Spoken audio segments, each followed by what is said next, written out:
नमस्कार मित्रों, स्वागत है आप सबका आपके अपने YouTube चैनल कैरियर गाइड पर। मैं दिनकर कुमार आपके सामने फिर एक छोटा सा टॉपिक जिसका नाम है उत्तक लेकर आया हूं। दरअसल ये शॉर्ट वीडियो है। आप पूरी क्लास ज्वाइन करने के लिए आप हमारे डिस्क्रिप्शन में दिए गए नंबर पर कांटेक्ट कर सकते हैं, जो कि DS कॉलेज के आसपास कोचिंग है। चलिए शुरू करते हैं। उत्तक, जो कि उत्तक कोशिका के एक समान कोशिका के कार्य करने वाले कोशिका के समूह को हम लोग उत्तक कहते हैं। और उत्तक से मिलकर उत्तक सिस्टम का निर्माण करता है, और उत्तक सिस्टम मिलकर के क्या बनाते हैं, पूरा का पूरा ऑर्गन बनाते हैं। ऑर्गन मिलकर ऑर्गन सिस्टम, और ऑर्गन सिस्टम मिलकर पूरा का पूरा बॉडी बनाते हैं। उत्तक पादप और जंतु दोनों कोशिका में हो सकते हैं, दोनों सेल्स में होते हैं। और अगर ये पैरेन्काइमा, कोलेनकाइमा और स्क्लेरेन्काइमा, ये पादप उत्तक है। हम लोग जंतु उत्तक जब पढ़ाएंगे फिर आपके सामने एक शॉर्ट वीडियो लेकर आएंगे। पैरेन्काइमा, जो कि क्रॉस सेक्शनल एरिया अगर इसका देखा जाए, अनुप्रस्थ काट का क्षेत्रफल कुछ ऐसा दिखेगा, जिसमें कोशिका द्रव्य होंगे, केंद्रक भी होंगे और रसधानी, दैट मीन्स वोक्यूल्स, या आप इसको रिक्तिका बोल सकते हैं, क्योंकि पादप कोशिका में रिक्तिका पाया ही जाता है। तीनों ही कोशिका में, तीनों ही उत्तक पैरेन्काइमा, कोलेनकाइमा और स्क्लेरेन्काइमा में रसधानी पाए जाएंगे, क्योंकि रसधानी पादप कोशिका में सबसे ज़्यादा लगभग 90% भाग रसधानी का होता है। चलिए, अगर क्रॉस सेक्शनल एरिया ऐसा दिखेगा, जब इसका फ्रंट व्यू देखेंगे, यानी अनुदैर्ध्य काट देखेंगे, तो ये कुछ इस प्रकार दिखेगा, जिनमें एक केंद्रक होंगे, रसधानी होंगे, और ये अंतरकोशिकीय स्थान। अंतरकोशिकीय स्थान, जब दो कोशिका आपस में जुड़ती है तो उनके बीच के स्थान को बोलते हैं अंतरकोशिकीय स्थान। आप यहाँ देख सकेंगे इनके अंतरकोशिकीय स्थान ठीक ठाक है, काफ़ी बड़ा है। एक्चुअली ये हाथ से बनाया गया है तो उतना ज़्यादा क्रिस्टल क्लियर आपको नहीं दिख भी सकता है। जब आएंगे कोलेनकाइमा, कोलेनकाइमा का काम है पौधे के उस भागों में पाया जाता है जो पौधे में लचीला प्रदान करता है। एक सेकंड, पैरेन्काइमा कहाँ पाया जाता है? पैरेन्काइमा पौधे के तीनों भाग, जड़, पत्ती और तना, तीनों भाग में पाए जाते हैं। पैरेन्काइमा पौधे के जड़, पत्ती और तना में पाए जाते हैं। पत्ती और तने में जब पैरेन्काइमा पाया जाता है और जब क्लोरोफिल के साथ जुड़ता है तो इनका नाम हो जाता है क्लोरेनकाइमा। दैट मीन्स क्लोरेनकाइमा यानी पैरेन्काइमा का वह भाग है जिसमें पैरेन्काइमा के साथ साथ क्या जुड़ा रहता है? क्लोरोफिल। और इनका काम होता है फोटोसिंथेसिस में, यानी प्रकाश संश्लेषण में सहायक होना।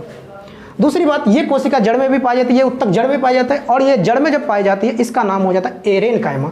ये जड़ को पानी में तैरने के रूप में कार्य करते हैं। जड़ जब पानी में होते हैं, जो कि जलीय जीव होते हैं, पौधे, उनके जड़ जो है पानी में तैरते रहते हैं, उन्हें सहायक कौन करते हैं? एरेनकाइमा। ये पैरेन्काइमा के आप दो भाग बोल सकते हैं। अब आइए कोलेनकाइमा, जो कि कोलेनकाइमा का काम है पौधे में लचीलापन प्रदान करना, यानी फ्लेक्सिबिलिटी देना, पौधे में लचीलापन कोलेनकाइमा के कारण होता है। इनका जब क्रॉस सेक्शनल एरिया यानी अनुप्रस्थ काट का क्षेत्र देखेंगे, ये कुछ इस प्रकार दिखेगा। रसधानी इसमें भी, केंद्रक इसमें भी दिखेगा, अनुप्रस्थ स्थान, अंतरकोशिकीय स्थान यहाँ भी दिखेंगे, इंटर सेलुलर स्पेस, और बीच में कोशिका द्रव्य भरे होंगे। और जब इनका अनुदैर्ध्य काट का क्षेत्रफल देखेंगे, कुछ इस प्रकार दिखेगा। इनकी जितना कि ज़्यादा, इसमें रसधानी जो है ना, इनमें अंतरकोशिकीय स्थान कम होते हैं, रसधानी तो यहाँ भी पाए जाएंगे, और ये काफ़ी बड़े बड़े रसधानी आपको दिख रहे हैं जो कि रसधानी है। हमने जैसे कि बताया, पादप कोशिका में लगभग 90% भाग में क्या पाया जाता है? तो रसधानी पाया जाता है। इनका काम, सबसे मेन काम है पौधे में लचीलापन प्रदान करना, दूसरा पौधे को यांत्रिक सहायता प्रदान करना। ये दो काम हो जाते हैं कोलेनकाइमा के। किस में? तो पादप उत्तक में।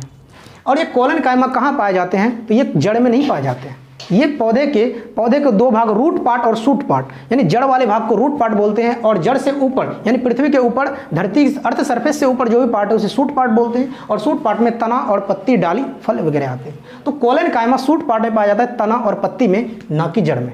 यानी कोलेनकाइमा केवल तना और पत्ती में पाया जाएगा। इनका काम है लचीदार देना, यानी पत्ती के जो डंठल होते हैं उस वाले पार्ट में कोलेनकाइमा होगा, और या फिर कह सकते हैं लत वाले पौधे जितने भी होते हैं उन सब में कोलेनकाइमा पाया जाता है, जिनके कारण पत्ती का लचना ये काम होता है। यांत्रिक सहायता देना भी कोलेनकाइमा का काम होता है। अब आइए स्क्लेरेनकाइमा, जिसको मृदु उत्तक भी बोलते, दृढ़ उत्तक भी बोलते हैं हिंदी में। इनका काम है पौधे को कठोर करना। इनके इस उत्तक के कारण पौधे कठोर हो जाते हैं, जिनके कारण पौधे को यांत्रिक सहायता भी मिलती है। ठीक है, पौधे जब कठोर हो जाते हैं उस उत्तक के कारण, ये उत्तक पौधे के बाहरी भाग यानी तने में पाया जाता है, जिनके कारण ये पौधे क्या होते हैं? कठोर होते हैं, और पौधे को यांत्रिक सहायता प्रदान करते हैं। ये उत्तक कहाँ पाए जाते हैं? तो ये उत्तक पेरिसाइकल, कॉर्टेक्स और तने वाले भाग में भी पाए जाते हैं। और ये पत्ती के सिरे, दैट मीन्स वेंस, आप इसका शीर्ष भाग मत समझिएगा, पत्ती के सिरे यानी वेंस में पाए जाते हैं। कौन सा? स्क्लेरेनकाइमा। इनका काम क्या होता है? पौधे को कठोरता प्रदान करना। और यह पौधे के कठोर भाग तने में पाया जाएगा। और नारियल के छल्ले, दैट मीन्स रेशेदार पौधे या रेशेदार फल जो भी होंगे उसमें क्या पाए जाएंगे? स्क्लेरेनकाइमा, क्योंकि पौधे को कठोर बनाने में ये सहायक होते हैं। और स्क्लेरेनकाइमा आप नारियल के फल का जो छाल वाला जिससे नारियल का रस्सी बनता है वो रेशेदार फल कहलाया। और रेशेदार पौधे में आप पटवा को ले सकते हैं, पटवा जिससे सन प्राप्त करते हैं, वहां भी आपका स्क्लेरेनकाइमा पाया जाता है।